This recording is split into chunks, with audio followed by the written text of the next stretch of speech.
Hey everybody, welcome to Off Grid with Brad and Kelly. I'm Brad. I'm Kelly. Kelly's behind the camera today, and we want to welcome you back to what has been a very long respite here on the channel. I want to talk to you a little bit about what we've been doing, what we're up to, going off the grid, and how life gets in the way sometimes. And it really does. You know, we each have goals here in our community, in the preparedness and the off-grid community. And that goal is to remove as much of the dependency as we can on the grid. And the grid has lots of different meanings. It can be from electrical to where you get your water from. It could be your dependency on emergency services or the need to go to the doctor. And that's really what it means for us, is removing that dependency in as many ways as possible and becoming as self-sufficient and self-reliant as a person can. And that's our goal here, to go off the grid. We already have our solar that's being set up. We recently were forced into an off-grid situation with 6 days without power here at our tiny home at the southern end of the Appalachian Mountains, and we had to rely on the solar generators that we had, cooking outside, doing the things that we knew we could do and get away with, making things as normal as possible for our family. But it really reminds you of your long-term goals, and for us, that is removing all of those dependencies. And we want you guys to join us with us as we do that, and as we see through those trials and the hardships, and then the easy things and the fun things and the things that we can get away with. So I hope that you'll join us today as we kind of catch you up on everything that we're doing. Like I said, life gets in the way sometimes. You know, we had to move for family back down to Florida for a little bit, and it really put a stop on our goals. And that is really what happens. You know, your life and the things that happen in it can get in the way of your long-term goals. But circling back to where you want to be and the place that you know your heart is and should be and what you should be doing is really another dependency and another self-reliant and self-sufficient thing that you can do. So we're back here at our homestead in Alabama. We just recently, as you can see behind me, we had our neighbor Dave put up a fence for us, because that was another one of our long-term goals, was to make sure that we could buffer ourselves and our animals from everything around us, because really not very many people in the area that we live have fences. So being able to have that stopgap of anybody coming to your house or your door, being able to stop your animals from just getting out and seeing those strangers, you know, whatever it might be, that's something that was really important to us as a mother and a father and as a husband and wife. So why don't you guys come on with us? You know, Dave did a really awesome job. He said, I'm not sure what direction you guys want to go, talking of what we wanted. So we wanted the 2-inch wire welded fence so that you really can't even get a foot in. You know, you can't put a shoe in to jump over. These corner posts are the posting that he did. It's like we're going to be able to, you know, just build a brick house on top of it, because they are 6-7s that are put into the ground a couple of feet deep with cement in each one. You could pull on this with a car and not have a problem. And then he pulled on it with this tractor just to get the fence tight. Really an awesome job here. This was really step number one as we came back home. You know, we came back and we said, okay, what do we want to have done? We already have our solar panels that are here and ready for us. We had the batteries that were being delivered. We had a really great person that watches the channel here who asked to remain anonymous send us a solar care package that we're going to be able to put into a lot of use, and helped us really get that next step of what we wanted to get done here, so that next time the power does go off, we're not in the same position that we were in, having to scramble to get the solar generator set up every single day and make sure that they're in the right position for the sun, and do all those little nuances and things that really make a difference trying to bring your family back to normal. So our step here, number one, was the fence.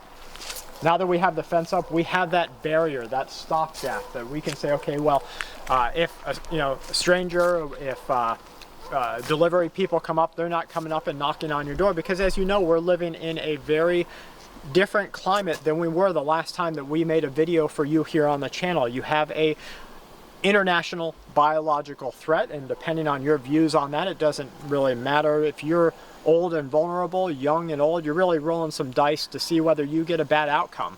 Some people roll a 6-sided dice, some people roll a 100-sided dice. We want that measure so that we can say, okay, well, whoever that we don't know, if they're going to come to our house, they have to stop right there. So step number two is going to be, and I wanted concertina wire. Kelly said maybe concertina wire. is a little bit too far. So I'm looking for some low profile razor wire that I can put on top of there. We're going to hot fence, so we're going to electrify the fence at the top and the bottom, and it was Dave's suggestion actually to kind of make it in circuit loops. So we have one electrical set here that we're going to circuit loop above and below. The below is for our animals getting out or other animals digging in, and the above is for our non-animal, non-friends who want to come up and jump over the fence. We're doing that because we're going to be putting our solar panels right by the road, because that's really the only place you have access to. You see, it's only midday here, and I am already in the shade. The panels, which this would be an amazing spot for them, would be in the shade. We wouldn't be able to have them here. So they have to go up by the road. I didn't like the idea of just anybody being able to walk up and mess around with the cables or the batteries or whatever might be up there. You know, you have to look at your situation and just make the best of what you have. So that's what we're doing. So big thumbs up to Dave for doing an amazing job here and getting that first buffer zone set up for us. We still have a lot of property that way, a lot of property that way that we're still going to work on in the future. But for right now, this is done. Now, Kelly, behind the camera there, what was your number 2? I think the number 2 thing that you wanted to do was get some chickens, right? Yes, chickens. I miss my chickens. Yeah, while we were down in Florida, Dave and his wife Sarah were taking care of our chickens. So if you want to go get them now? Yeah, let's go get them. Okay, let's get in the car and let's go get some of them. Kelly's going to be doing the chasing today. I said you'll be doing the chicken chasing.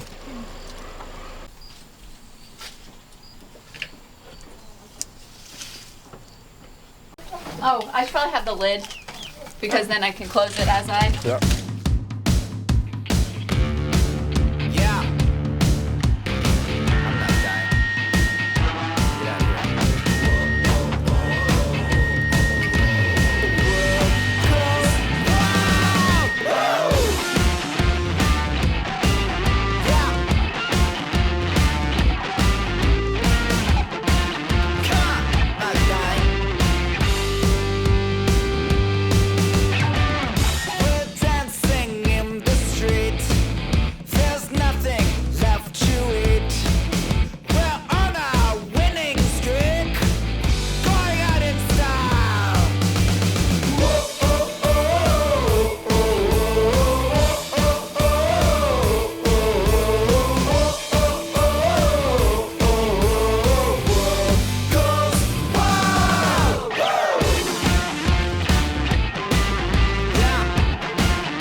Okay, so we got some of the chickens back. I am super excited because I've missed going out and getting the fresh eggs. We didn't get all of them. We really only wanted to get as many as we were ready for.